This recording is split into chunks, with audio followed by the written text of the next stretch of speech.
तो सरकार बचाने के लिए उसको प्रलोभन दिया जाएगा कि तुम्हें हम मंत्री बना देंगे, 5 गो मंत्रालय दे देंगे, घुसिया ना। तब उसके सबसे बड़ा ऑफर क्या दिया जा सकता है? उप प्रधानमंत्री बन। नीतीश कुमार उप प्रधानमंत्री जैसे बनेगा भौकाल हो जाएगा, एसपीजी कमांडो आ जाएंगे। तो आजकल जेड प्लस सिक्योरिटी जो है, वाइस प्राइम मिनिस्टर, उप प्रधानमंत्री, इसकी चर्चा ही संविधान में नहीं है। उप प्रधानमंत्री की चर्चा संविधान में नहीं है। ये एक राजनीतिक पद है। उप प्रधानमंत्री की चर्चा संविधान में नहीं है। अब तक कितने उप प्रधानमंत्री हो चुके हैं? 7। सबसे पहले उप प्रधानमंत्री सरदार वल्लभ भाई पटेल और आखिरी लाल कृष्ण आडवाणी। पहले कौन थे? सरदार वल्लभ भाई पटेल और आखिरी लाल कृष्ण आडवाणी। समझ आ गया कि नहीं आ गया? तो ये एक राजनीतिक पद है। राजनीतिक पद क्या होता है कि जब कभी आप कोई ऐसे पद का सृजन या निर्माण कर रहे होते हैं जो राजनीतिक इच्छा के लिए था।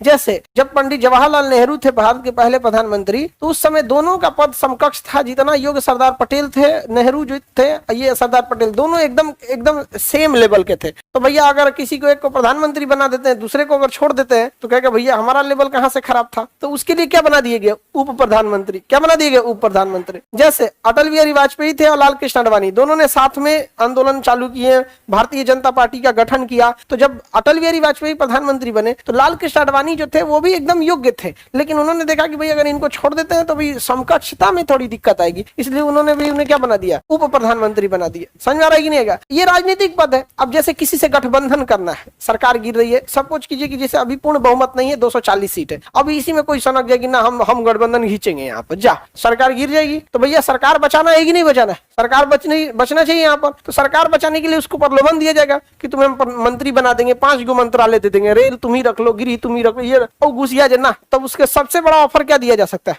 उप प्रधानमंत्री बन जाओ। क्या बन जाओ? उप प्रधानमंत्री बन जाओ। यहाँ पे ये कैसा पद है? राजनीतिक पद है। क्या है? राजनीतिक। अब उप प्रधानमंत्री जैसे बनेगा भौकाल हो जाएगा, एसपीजी कमांडो आ जाएंगे, जहाज हो जाएगा पूरा उनके लिए, प्रोटोकॉल उनका अलग अलग हो जाएगा। सबका अलग अलग प्रोटोकॉल होता है। जैसे अगर आप मंत्री है ना और आपको सपोज कीजिए यहाँ से दिल्ली जाना है, तो आपका जो एलओ होगा, लाइजनिंग ऑफिसर एलओ, वो तुरंत पटना एयरपोर्ट को इन्फॉर्म करेगा प्रोटोकॉल ऑफिसर से। प्रोटोकॉल ऑफिसर के पास आपका टिकट चला जाएगा कि इतने बजे फ्लाइट है। अब प्रोटोकॉल ऑफिसर अपना पूरा सेफ्टी लेके, सिक्योरिटी लेके रेडी है यहाँ पर। अब जो आपके साथ सिक्योरिटी थी, हथियार तो नहीं ले जा सकते जहाज में, तो यहाँ तक रहेगी आपकी सिक्योरिटी, एयरपोर्ट पे ड्रॉप करेगी, और वहां का जो प्रोटोकॉल ऑफिसर है और सिक्योरिटी इंचार्ज है, पूरा बंदूक लेके आपको जहाज में बैठाएगा। जैसे जहाज में बैठ जाएगा ना, पटना एयरपोर्ट वाला दिल्ली एयरपोर्ट के प्रोटोकॉल ऑफिसर को फोन करेगा, फलाना मंत्री जी जा रहे हैं इस फ्लाइट से यहाँ पे। अब उनका सिक्योरिटी तो यहीं उतार लिया लोग अब वहां जैसे उतरेंगे ना, वहां उनको छोड़ा जाएगा। जहाज में उतरने से पहले सैल्यूट किया जाएगा, यस जय हिंद सर, मंत्री जी निकलेंगे। और जब बाहर निकलेंगे ना,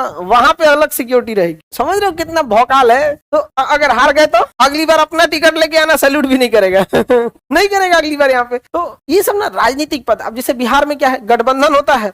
अब जैसे उप मुख्यमंत्री का पद है बिहार में, तो हमेशा आप देखेंगे कई सालों से उप मुख्यमंत्री चलते आ रहा है। जब सुशील मोदी थे एक समय में, तो सबसे लंबी जोड़ी चली थी नीतीश कुमार और सुशील मोदी की। समझा कि वो क्या रहते थे? उप मुख्यमंत्री। तो ये कैसा पद है? हाँ, राजनीतिक पद है। उप मुख्यमंत्री या उप प्रधानमंत्री का कोई काम है? कोई काम नहीं है। उनको कोई मंत्रालय दे दिया जाता है साथ में कि भैया ये वाला मंत्रालय भी आप देख लीजिएगा। जैसे वित्त मंत्रालय दे दिया, गृह तो नहीं है देते हैं लोग, बहुत कोशिश करते हैं कि गृह और कार्मिक मंत्रालय अपने पास रखे। गृह मंत्रालय में पूरे अधिकारी आ जाते हैं, डीएम, एसपी, कलेक्टर, खुफिया विभाग, सीआईडी, सीबीआई, अर्धसैनिक बल, पारामिलिट्री, बीएमपी, ये जितने रहेंगे सब किसमें आ जाएंगे? गृह मंत्रालय। कार्मिक मंत्रालय में आ जाएगा आपका ट्रांसफर, पोस्टिंग, आपका सीनियरिटी जूनियरिटी क्या है, आपको कितना प्रमोशन मिलेगा, ये सब किसमें चला जाता है? कार्मिक मंत्रालय में चला जाता है। नीतीश कुमार ये दोनों अपने पास रखते हैं। जब मुख्यमंत्री है, ये उन्होंने कभी किसी को दिया ही नहीं। ज्यादा उड़िएगा आप, बहुत ईमानदार अफसर है। कार्मिक मंत्रालय ईमानदार नहीं है हो गया प्रमोशन आपका। तो ये दो बहुत पावरफुल होते हैं। तो ये कैसा पद हो गया बाबू? राजनीतिक पद। समझ में आ गया कि राजनीतिक पद का काम क्या होता है यहाँ पे?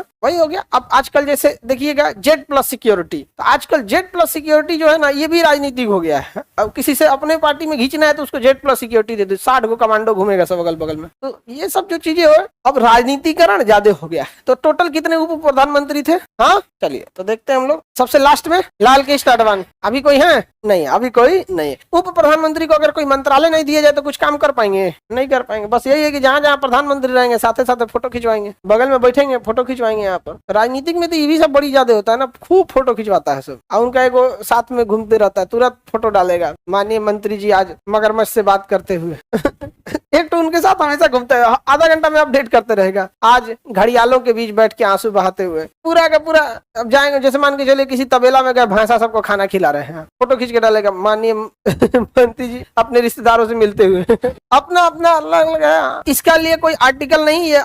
गैर संवैधानिक, देखो असंवैधानिक और गैर संवैधानिक में अंतर होता है। असंवैधानिक गलत चीज है यहाँ पर, जैसे हत्या कर दो असंवैधानिक चीज, गिरिया दो असंवैधानिक, आग लगा दो कहीं असंवैधानिक चीज, ट्रेन फूंक दो असंवैधानिक। और गैर संवैधानिक का मतलब ये होता है कि संविधान ने नहीं बोला है लेकिन आप कम कर रहे हैं, वो गलत काम नहीं है लेकिन संविधान ने उसे नहीं बोला है, तो क्या है वो गैर संवैधानिक। क्या है वो जैसे बियाह में डीजे बजा दिए, संविधान में लिखा है तो बियाह में डीजे बजाना है, क्या है वो गैर संवैधानिक। संविधान में नहीं लिखा है लेकिन आप कर रहे हैं यहाँ पर, लेकिन बियाह में बाराती को गोली चला दो, ये क्या हो गया असंवैधानिक। क्या तो भैया हमारे यहाँ का रस्म है कि बाराती का बलि चढ़ाया जाता है बियाह शुभ होता है।